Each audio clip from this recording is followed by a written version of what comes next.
हमें गुरुदेव भगवान ने कथा सुनाई एक ताऊ की। ताऊ एक औरत थी, उसका पति मर गया, उसके 2 लड़के थे जवान।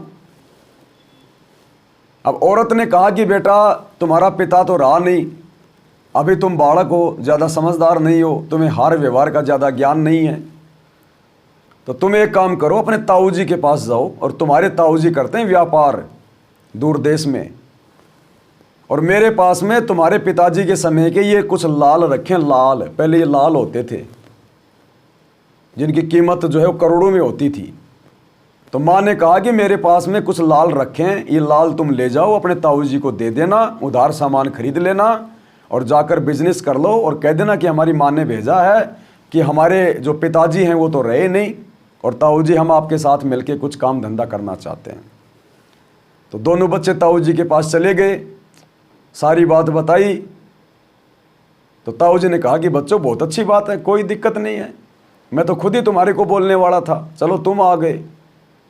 और वो लाल निकाल के दिए उन बच्चों ने जो अपनी माँ से लाए थे कि ताऊ जी हमारी माँ ने लाल दिए हैं। तो ताऊ जी ने वो लाल देखे और ताऊ जी ने उसी समय पोटली वापस बांध दी। ताऊ समझदार था, वो ताऊ हमारे गुरुजी हैं, ध्यान रखना, वो ताऊ की भूमिका हमारे गुरुजी कर रहे हैं। उन 2 बच्चों की भूमिका में आज संगत है। अब ताऊ ने वो पोटली वापस बांध दी और कहा बेटा अपनी माँ को दे दो, अभी हमें इसकी जरूरत नहीं है, मेरी उधार बहुत चलती है, जब जरूरत होगी तब ले लेंगे। दोनों बच्चे गए, माँ के पास लाल रख के वापस आ गए और ताऊ के साथ व्यापार करने के लिए चले गए। काफी दिन हो गए। एक दिन ताऊ ने कहा कि बच्चों ये लाल ले जाओ, लाल है, और सेठ जी के पास जाओ, उधार बहुत ज्यादा हो गई है, सेठ जी को ये लाल दे के आ जाओ, उधार चुकती करके आओ। तो दोनों बच्चे वो लाल लेके गए, सारे रास्ते देखते गए और सेठ जी को जाके दे दिया कि सेठ जी ताऊ जी ने लाल दिया है, हमारा जो कर्जा है वो खत्म कर दो। तो सेठ जी ने लाल को देखा और देखने के बाद सेठ जी ने एक जोरी को बुलाया। जैसे आजकल कोई आदमी 1000 का 2000 का नोट अगर नहीं पहचान पाता कि नकली ना हो, तो किसी दूसरे जानकार को बुलाता कि जरा चेक करना, वो चेक करके बताता नकली है या असली है ऊपर नीचे देख के। तो सेठ जी ने जोरी को बुलाया, जोरी ने उसको देखा और कहा कि ये तो नकली है, ये तो लालड़ी है, लालड़ी, ये लाल नहीं है, लाल तो 9 करोड़ का होता है, 9 करोड़ का, ये तो लालड़ी है, एक रुपए की भी नहीं है। और सेठ जी ने कहा कि तुम्हारा ताऊ जी धोखेबाज हो गया, तुम्हारा ताऊ धोखेबाज हो गया, लालड़ी को लाल बता के भेज रहा है, मेरे को ठगना चाहता है। उस सेठ ने उस लालड़ी को यूं फेंक के मारा गलियारे में। अब दोनों बच्चों ने उसको उठाया और देखा ढंग से, तो उनको पता चल गया कि लाल क्या है, लालड़ी क्या है। दोनों ताऊ जी के पास आए और कहा कि ताऊ जी ऐसी ऐसी बात है। वो सेठ तो नाराज हो गया, हमारे लाल को फेंक के मारा उसने और बोला ये तो लालड़ी है, लाल तो 9 करोड़ का होता है, ये तो 1 रुपए की भी नहीं, तुम्हारा ताऊ धोखेबाज है। तो ताऊ तो समझदार था, ताऊ ने तो जानबूझ के वो लालड़ी दी थी, वो बच्चों से परख करवाना चाहता था। तो फिर ताऊ ने कहा हो मेरे से गलती हो गई भाई, धोखा हो गया, अरे मैंने ये लाल की जगह तुम्हें लालड़ी दे दी, ये ले जाओ लाल, ये है लाल ये। फिर बच्चों ने वो लाल हाथ में लिया, फिर देखा तो पहले वो लालड़ी देख चुके थे, अब ताऊ ने लाल दे दिया। तो बच्चों को पहचान हो गई कि लाल क्या होता है, लालड़ी क्या होती है। दोनों वापस गए सेठ के पास, बोला ताऊ जी बोला सेठ जी हमारे ताऊ जी के धोखा लग गया था, हमारे ताऊ जी ऐसे इंसान नहीं है, देखो अब की बार ये लाल दिया है। तो सेठ ने फिर जोरी को बुलाया और जोरी ने कहा कि हाँ भाई ये पक्का लाल है। तो फिर सेठ ने कहा देखो ये होता लाल, ले आए लालड़ी, ये होता है लाल, ये है 9 करोड़ का। बच्चे अपना चले गए वापस ताऊ जी के पास। अब बच्चों को ताऊ पहचान करवा चुका था कि लाल क्या होती है और लालड़ी क्या होती है। अब ताऊ ने कहा कि बच्चों तुम्हारी माँ के पास जाओ और वो जो लाल रखे ना तुम्हारे पिताजी के समय के, वो लाल लेके आ जाओ, उधार बहुत हो गई। दोनों बच्चे गए दौड़ के और कहा माँ माँ वो लाल दे दे, लाल है। ताऊ जी ने मंगवाए, उधार बहुत हो गई है। तो माँ ने कहा बेटा ले जाओ, मैंने तो तुम्हारे लिए रखे हैं। माँ ने वो पोटली दे दी और उन बच्चों ने देखा, रहे देख तो लो कहीं ये लाल है कि लालड़ी है, क्योंकि उनको पहचान हो गई थी। तो बच्चों ने वही पोटली खोली और दोनों चेक करने लगे, बोले माँ तो बहुत भोली है। क्यों भाई? ये माँ ये तो लालड़ी है, लालड़ी ये तो 1 रुपए की भी नहीं है और लाल तो 9 करोड़ का होता है, तो बहुत भोली है। इन लालड़ियों को लाल समझ के रखी हुई थी और वहीं फेंक दी बच्चों ने। तो माँ बोली भैया मुझे तो क्या पता, तेरे पिताजी के समय के रखी थी, मैंने सोचा लाल होंगी। अब दोनों बच्चे वापस गए ताऊ जी के पास और बोले ताऊ जी हमारी माँ भी ना बहुत भोली है, और लालड़ी को लाल समझ के रखी थी। तो ताऊ बोला बेटा वो उस समय भी लालड़ी थी जब तुम साल भर पहले लेके आए थे मेरे पास, वो उस समय भी लालड़ी थी। अगर उस समय मैं कह देता कि ये लाल नहीं लालड़ी है तो तुम्हारी माँ भी बुरा मान जाती और तुम भी अपने मन में सोचते कि हमारा पिताजी मर गया, इसलिए ताऊ जी नहीं चाहता कि हम भी 2 पैसे कमा लें काम धंधा करके, इसलिए हमारे लाल को भी लालड़ी बता रहा है। तो बेटा मैं तुम्हारी नज़रों में बुरा बन जाता तो मेरे अंदर पता नहीं कितने प्रकार के दोष देखना शुरू कर देते। इसलिए बच्चों अब मैंने तुमको खुद पहचान करवा दी कि लाल क्या होता है, लालड़ी क्या होती है, तुम खुद ही परख कर लो। तो इसी प्रकार हमारे गुरुदेव भगवान सतगुरु रामपाल जी परमात्मा ये तो शुरू से ही जानते थे कि मेरे बेटे कैसे हैं, मेरी बेटियां कैसी हैं, मेरी पत्नी कैसी है, मेरा भाई कैसा है। और 24 घंटे मेरे साथ में जो एक कोऑर्डिनेटर रहते हैं जिनको संगत बहुत बड़ा भगत समझती है, सारनामी फलाना दिखना, गुरुजी तो पहले ही जानते थे कि क्या इनका व्यवहार है, क्या इनका चरित्र है, क्या इनका नेचर है, आगे चल के ये क्या करेंगे और क्या नहीं करेंगे। लेकिन आप और हम उस समय उन बच्चों की तरह नादान थे, हमें नहीं पता था कि भगत क्या होता है, भगत क्या होता है, लाल क्या होती है, लालड़ी क्या होती है।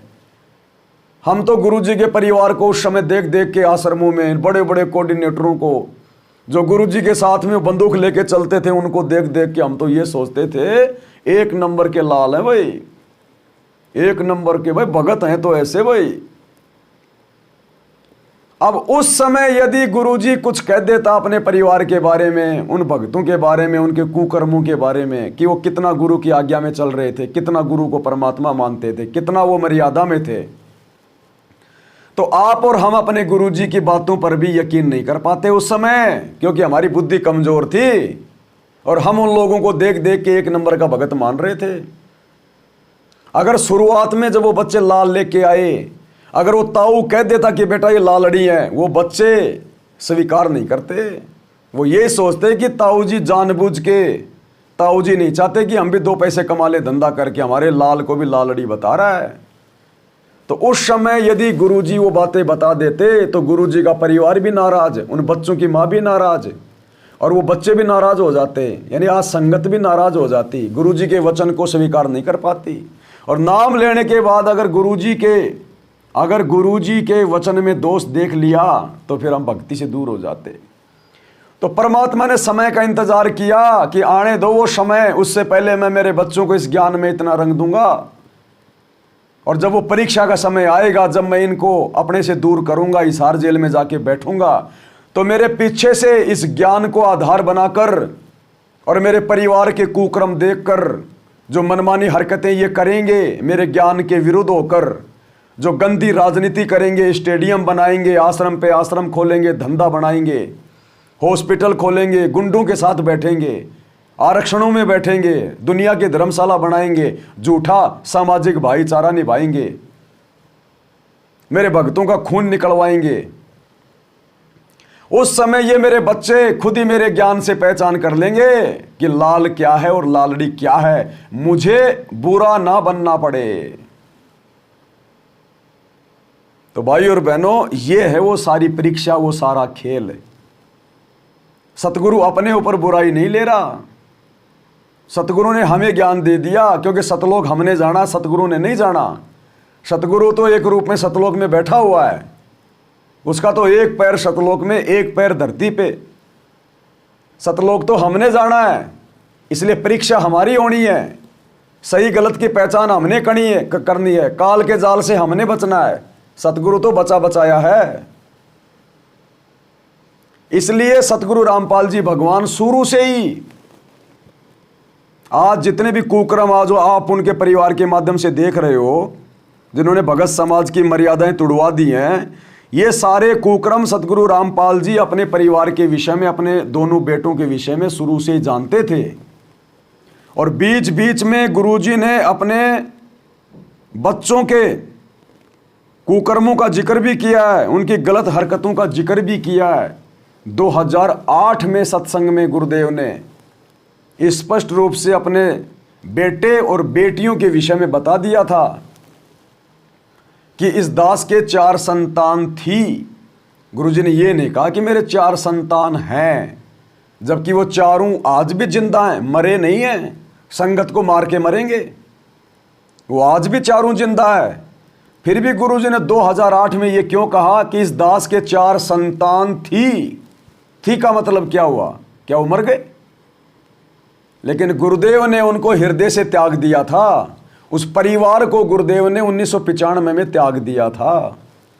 इसलिए गुरुजी ने कहा कि इस दास के 4 संतान थी। और आगे कहा, और मुझे अच्छे से पता है उनके व्यवहार का, उनके आचरण का, वो क्या करते, वो मेरी कितनी खातिरदारी करते, अर्थात मेरी कितनी इज्जत करते, वो आगे चल के मुझे कितना इज्जत देते, मुझे अच्छे से पता है उनका, उनके नेचर का, उनके स्वभाव का। ये बात 2008 में सतगुरु रामपाल जी ने अपनी दोनों बेटियों के विषय में और अपने दोनों बेटों के विषय में सार्वजनिक तौर पर सत्संग में कही है, जिसका वीडियो अभी आप देखने जा रहे हैं। और आज आपकी आंखों के सामने गुरुदेव के 2008 में किए गए वो वचन प्रफुल्लित हो रहे हैं। साध वचन पलटे नहीं, पलट जाए ब्रह्मांड। आज वही गुरुजी का परिवार, वही बेटे, वही बेटियां, क्योंकि बेटे कुकर्म कर रहे हैं, बेटियां चुपचाप हैं, कुछ नहीं बोल रही। जबकि बेटियां सही होती तो उनको विदुर की भूमिका निभानी चाहिए थी, खड़ा होके बोलना चाहिए था संगत में सबको कि भैया मेरे भाई जो कर रहे हैं वो गलत कर रहे हैं, मेरे बाप के ज्ञान के विरुद्ध कर रहे हैं। लेकिन बेटियां भी चुप है, भीष्म पितामह भी चुप है। भीष्म पितामह कौन? गुरुजी का भाई महेंद्र, वो भी चुप है। वो द्रोणाचार्य भी चुप है, ये कोऑर्डिनेटर भी चुप, सारे वो करण भी चुप है, गुरुजी की बेटियां भी चुप है, गुरुजी की औरत भी चुप है, क्योंकि सबको माया चाहिए, संगत जाओ बाढ़ में। तो 2008 में गुरुजी ने अपने 4 संतानों के लिए जो वचन कहे थे कि मुझे अच्छे से पता है क्या इनका आचार है, क्या इनका विचार है, और आगे चल के ये क्या मेरी खातिरदारी करते। तो आज आ गया वो समय जो गुरुदेव ने 2008 में भविष्यवाणी की थी अपने बच्चों के बारे में। आज आपकी आंखों के सामने आ रहे हैं उनके कुकर्म। उसी गुरु के परिवार ने, उन्हीं लड़कों ने, उसी भाई ने 2019 में कांग्रेस की गोद में संगत को बैठा के वोट डलवा के मर्यादा तोड़वाई। ये कुकर्म गुरुजी को 2008 में दिखाई दे रहे थे। 2024 में बीजेपी की गोद में संगत को बैठा दिया, सबकी मर्यादा तोड़वाई, नरेंद्र मोदी के रैलियों में धक्के खिलाए। ये कुकर्म गुरुजी को 2008 में अपने परिवार के दिखाई दे रहे थे। धनाना गांव में बैडमिंटन का स्टेडियम बनवा दिया, करोड़ों रुपया संगत का बर्बाद करवा दिया गया, मर्यादा तोड़वाई गई। ये कुकर्म गुरुजी को 2008 में दिखाई दे रहे थे। अपने धार्मिक धंधे के लिए आश्रमों पे आश्रम खोल दिए गए, भक्तों का अनमोल समय, उनकी समासें बर्बाद करवा दी गई, मजदूर बना बना के, जबकि गुरुजी ने तो घर घर आश्रम बना दिए। ये कुकर्म गुरुदेव को 2008 में दिखाई दे रहे थे। राजस्थान के गैंगस्टर आनंदपाल सिंह की सीबीआई जांच के समर्थन में संगत को बैठा दिया। 5 लाख रुपया चंदे के रूप में उस गुंडे की सीबीआई जांच के लिए राजपूत करणी सेना के अध्यक्ष सुखदेव सिंह गोगामेड़ी को दिए गए। ये कुकर्म गुरुदेव को 2008 में अपने परिवार के दिखाई दे रहे थे। हरियाणा के जाट आरक्षण में लाखों की संगत को जाटों के धरनों पे बैठा दिया गया। और करोड़ों रुपया चंदे के रूप में उन जाटों को दिए गए। ये कुकर्म गुरुदेव को 2008 में दिखाई दे रहा था। अयोध्या में जाकर भंडारा लगा दिया आन उपासकों के लिए। श्री राम जी के मंदिर का उद्घाटन हो रहा है, दुनिया उनको देखने आ रही है, और इन्होंने वहां जाकर भंडारा लगा दिया। किस लिए भाई? तुम्हारे बाप के श्राद्ध थे क्या? अरे दुनिया किस लिए आ रही थी? पाखंड पूजा करने के लिए, आन उपासना करने के लिए, और तुमने उनके लिए भंडारा लगा दिया। तो तुमने पाखंड पूजा में सहयोग किया कि नहीं किया? तुमने आन उपासना में भंडारा किया कि नहीं किया? तुम अगर भंडारा करवाते रहोगे, सुविधा देते रहोगे, दुनिया पाखंड को क्यों छोड़ेगी? तो ये कुकर्म गुरुदेव को 2008 में अपने परिवार के दिखाई दे रहे थे। हरियाणा के गोहाना की जाटों की धर्मशाला का 5वां फ्लोर गुरुदेव के बड़े लड़के ने 1 करोड़ रुपए में बनवाया। संगत का पैसा, दान का पैसा। उस धर्मशाला में जाके उसके उद्घाटन पे भंडारा लगाया, अपने गले में माला डलवाई, औरों के गले में माला डाली। गुरुजी के लड़कों ने उद्घाटन किया, जबकि गुरुजी तो खुद के मकान का उद्घाटन करने के लिए भी मना करते हैं। तो 2008 में गुरुजी को अपने नालायक संतानों का ये कुकर्म दिखाई दे रहा था। इसलिए गुरुजी ने 2008 में कहा था कि इस दास के 4 संतान थी, यानी अब वो मेरे नहीं हैं, वो काल के हैं। और मुझे अच्छे से पता है क्या उनका व्यवहार है, क्या उनका चरित्र है, क्या वो मेरे लिए करते, आगे चल के क्या मेरी खातिरदारी करते। तो आज वर्तमान में क्या खातिरदारी कर रहे हैं? सिवाय गुरुजी की बदनामी के, सिवाय गुरुजी की आत्माओं की मर्यादा तोड़वाने के। तो अंतर्यामी ने 2008 में भविष्यवाणी कर दी थी। सुनिए ये छोटा सा सत्संग। इस दास के 4 संतान, 2 लड़के 2 लड़की थी। यदि ये दास उन्हीं में उलझ पुलझ रह जाता, अब मुझे पता हुआ मेरी कितनी की खातिरदारी करें, खूब पता है मुझे वह क्या नेचर है उनका, कैसा उनका स्वभाव और क्या करते। अब परमात्मा के चरणों में आया हूं, मेरे लाखों चेले बेटा बेटी हो गए। अब एक को कहता हूं भाई जल लाना, 10 खड़े हो जाते हैं।